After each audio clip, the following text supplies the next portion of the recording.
It took me 30 years to realize what I'll tell you in these 10 minutes. Money is not real. And because money is not real, spending time for money would seem like a wasted effort, where you're spending time to do what?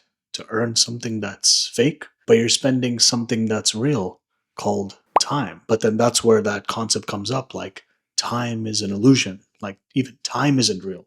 Time is like made up just for us to know, oh, the sun rose, the sun set, there's a new day, and it kind of keeps going, right? There are seasons, there are months that go by, and the weather changes. And then there's a new year where after a certain time, you're on the other side. The truth is, time not being real is kind of a crazy claim to put out there. So it's just a standard, or basically a way for humans to know on the same page that time is a thing that we all feel and just, traverse upon. Like as time goes by, we get older, let's say. And so when it comes to money, does money just come to us as we spend time? Do we actually amass more wealth, more just, richness, you could say, through money? Are we able to afford more as time goes on? If you know simple economics, that's not the case. Money itself, like in general, fundamentally, there's a reason why inflation is a thing that exists. It's because as time goes on, the purchasing power of money, it becomes lesser and lesser and lesser, which is why you see currencies where it's like you go to certain countries where you're like, wait a second, like why does it cost 1,000 won for something that's like $1? And I'm speaking in Korean's currency, it's like their won, it's like roughly 1,000 to $1. But in general, you're like you just take away the zeros and it's like, oh, 1:1. 1,000, is $1. And in general, that 1,000 could become a million later. If you Google like Zimbabwe's hyperinflation and even the US dollar, it's not like how they say Coca-Cola was 5 cents back in my day. Like back in my day, it was, let's say, 75 cents, which to someone today, it's like Coke is $2.50. At least it's not $10. Coke will become $10 eventually one fine day.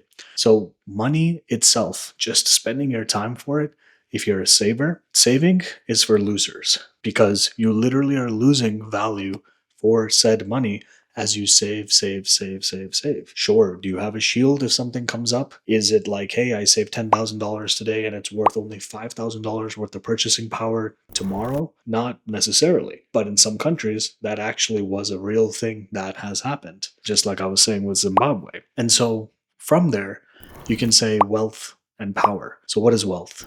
Wealth is, you can say like net worth, right? So some people are like net worth heavy, but cash, they just don't have it.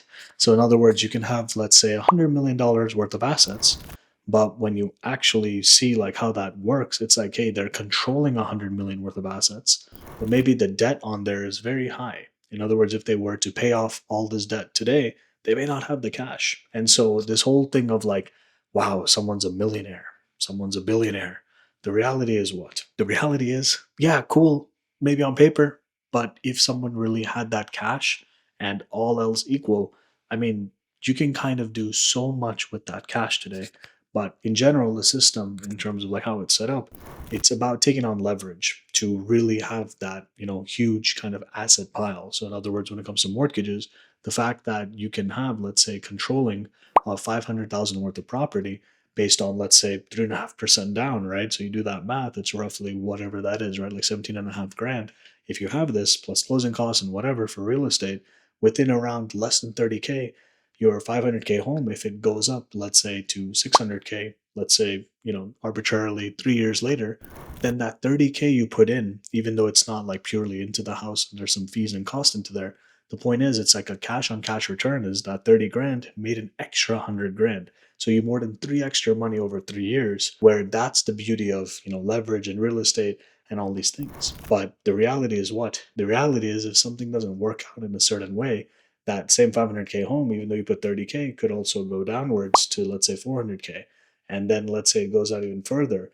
Or let's say you can't keep up, those monthly mortgage payments for like a 30-year fixed rate loan, which may be 360 months. Then what happens then, right? So what happens is you lose the asset and you may not be able to even, get out of it in a proper kind of positive manner. And before you know it, maybe you lost your home, maybe you're bankrupt, maybe, you just you're screwed, right? Let's be real. So all these things sound rosy in terms of like invest in the S&P 500 because later on, everything will be fine. And I'm not saying it won't. Mathematically, it's proven to be just fine, if not more than fine. But all these things that we're talking about, money if it's made up, right? Time if it's not really a construct, right? So money and time. And then wealth and power is what? Wealth is itself is kind of connected to money, right? So that itself is not a thing. Like the true wealth is what?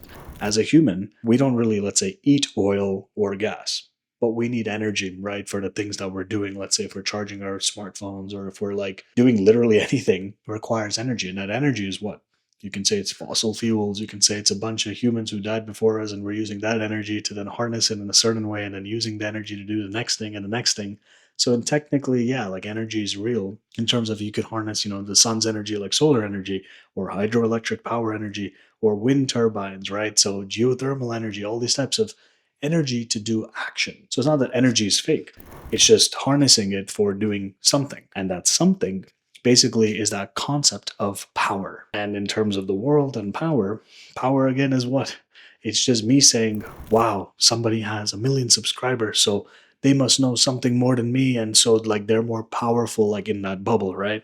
But now if you tell like somebody who's never been on social media, like, hey, he has 1 million subscribers, that's a big deal. It's like, I don't know what that means, right? Like you could literally be like 1 subscriber or even 10. It's like, oh, 10 people online follow someone. That sounds amazing. That's a lot. It's like one person, but 10 people are following them. That's like a 10x, like you're influencing 10 people's lives, right? That could seem very powerful to somebody who, power just by definition is what you give it, right? Like as meta as it sounds, the power that's given to the power is, as its perception is.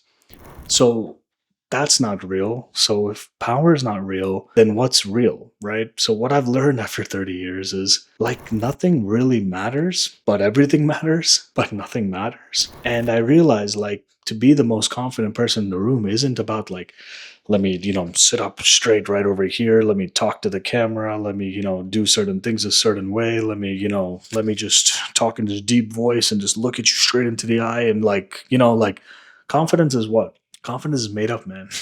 Confidence is nothing but you being confident in yourself, which sounds obvious, right? But I understand the world we live in, it can take away that natural confidence, that natural of like who you are and why you deserve to tell yourself that, yeah, I'm valuable, I have value. Like I read this beautiful quote today, and it was basically along the lines of life is just given to you, right? Like we're alive right now, and you don't have to bargain for it. It's not the exact quote, but it really struck with me because I was like, dang, I didn't make a deal for like, let me give $500,000 for a life that I'm going to have. Like, no, I'm born. I'm here now 30 years later and I'm making this video, right? And obviously 5 years ago, 10 years ago, I would never think to make this video, but here I am. So what I've learned is, if money's made up, if time isn't the case, if wealth is like related to money, if power is not real, if confidence, like somebody telling you like, if you do this, then this is going to be you in the future X amount of time. I'm so confident because I literally went through this and I know you can do it too. It's not that it's a lie. It's really not, but it worked out for that person and you could do the same steps, the same everything, but there's a factor of luck that it could not work out and there's a factor of luck where it could work out so much better. So the one thing I've realized after 30 years in all this time is basically that if you can live with yourself, with the actions that you're doing day in, day out, and the people you're connected to, depending on what you value, like if you're a loner, if you're, just like a solo type of person, or you're like introverted, it's totally fine, right? But whatever those values are, and you live like strong to them and you're happy with yourself, then there's literally no reason to not be happy. In other words, if you're stressed about something or you're working a job and you're stressed, for example, right? It's like, okay, cool, you are. But are you getting paid to do the work of the job or are you getting paid to take on stress? Stress just happens to be a byproduct of the job, which is why it's given in the market like more compensation. Not everywhere, but typically speaking. But now we're coming back into the money concept and the perception and the human stuff. So in the end of the end of the end, in theory, if you could just fend for yourself, like, you're able to sustain yourself through like nutrition and certain things and maybe help folks around you.